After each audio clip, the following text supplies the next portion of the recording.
శుక్లాం వరదరం విష్ణుం శశివర్ణం చతుర్భుజం ప్రసన్నవదనం ధ్యాయేత్ సర్వవిఘ్నోపశాంతయే. ఓం శ్రీ గురుభ్యో నమః.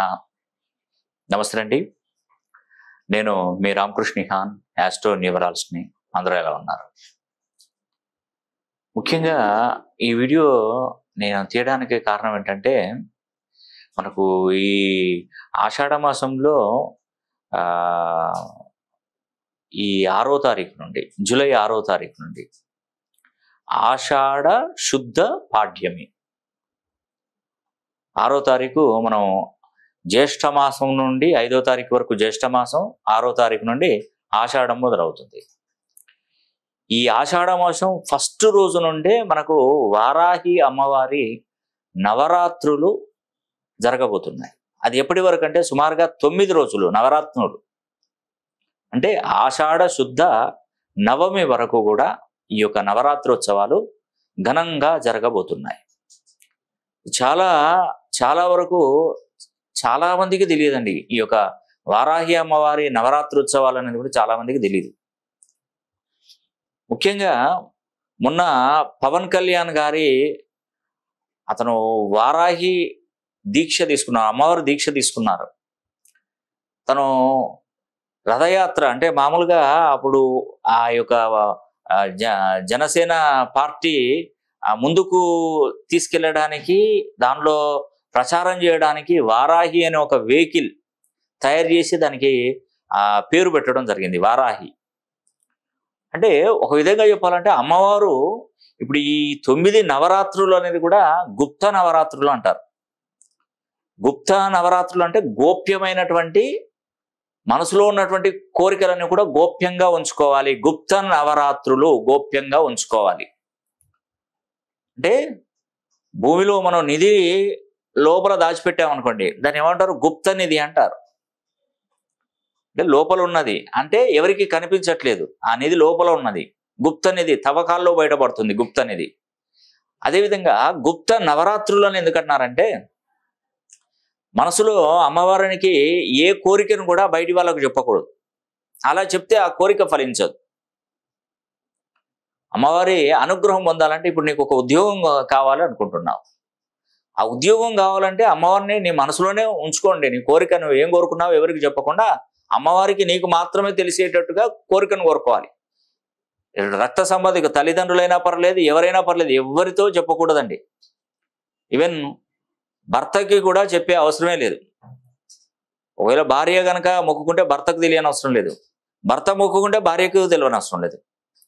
గోప్యంగా గుప్త నవరాత్రులలో ఆ వారాహి అమ్మవారి చిత్రపటాన్ని ఇంట్లో, ఒక చిన్న చిత్రపటాన్ని ఇంట్లో దేవుడి గదిలో పెట్టుకొని ఈ 9 రోజులు నిష్టగా ఉండండి. అమ్మవారికి ఇష్టమైనటువంటి ఎరుపు రంగు పూలుతో అలంకరించాలంటే మాందారాలు, ఎరుపు గులాబీలు, ఇంకా ఎరుపుకు సంబంధించినటువంటి పూలు అమ్మవారికి సమర్పించాలి. అదేవిధంగా అమ్మవారికి సారె, అన్ని మనకు అమ్మవారికి ఎరుపు రంగు చీర అంటే చాలా బహు ఇష్టం. ఎరుపు రంగు సారె అంటే గాజులు కానీ, కుంకుమ కానీ, అమ్మవారికి సంబంధించినటువంటి పూలు, పండ్లు, ఇవన్నీ కూడా అమ్మవారికి సారె కింద సమర్పించాలి. అలా ఒక్కసారి ఈ నవరాత్రులలో కనుక జరిపించినట్టయితే చాలా వరకు చాలా మేలు జరుగుతుందండి. మరి ఈ నవరాత్రుల నుండి మంచి అదృష్టవంతులయ్యే రాశులు ఉన్నాయి. అవేంటంటే మకర రాశి, ధనస్సు, మేషం, కన్య, తుల. ఈ యొక్క అమ్మవారి నవరాత్రుల నుండి ఈ రాశులు ధనవంతులు కాబోతున్నారు, అంటే మంచి ప్రయోజకులు కాబోతున్నారు. అందుకే వీరికి ప్రత్యేకంగా ఈ వారాహి అమ్మవారి నవరాత్రోత్సవాలలో వీరు నిష్టగా ఉండి, నేను తలపెట్టబోయేటువంటి హోమం చేస్తున్నాను 15వ తారీఖు ఆషాఢ శుద్ధ నవమి రోజు నేను హోమం తలపెట్టబోతున్నాను 15వ తారీఖు. ఈ 15వ తారీఖుకి మీ గోత్రనామాలు కూడా నాకు పంపించండి.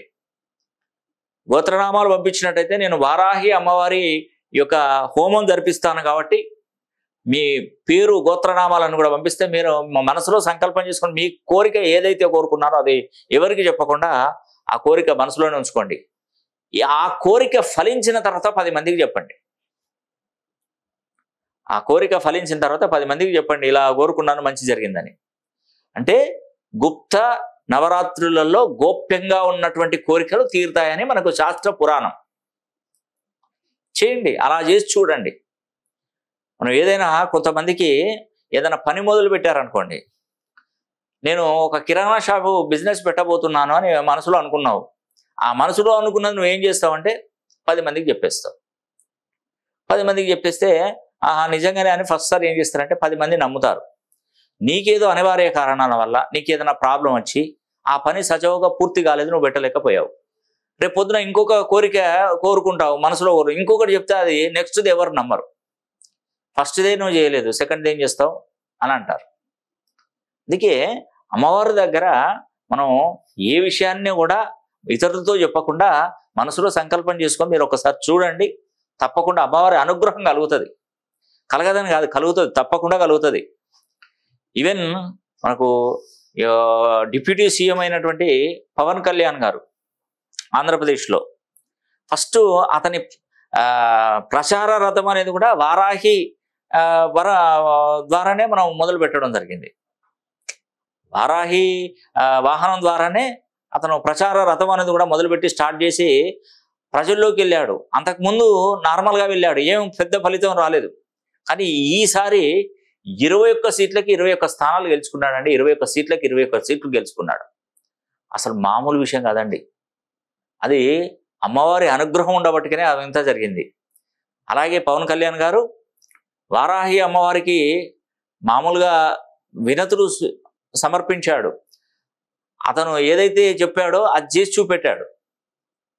అంటే నేను ఈ స్థానాలు కనుక గెలిచినట్టయితే నేను తప్పకుండా అమ్మవారి దీక్ష తీసుకున్నాను, మీ దీక్ష తీసుకుంటానని సంకల్పం చేసుకోవడం వల్లనే ఈరోజు చాలా అద్భుతంగా పవన్ కళ్యాణ్ గారికి ఎంతో పేరు ప్రతిష్టలు వచ్చాయి.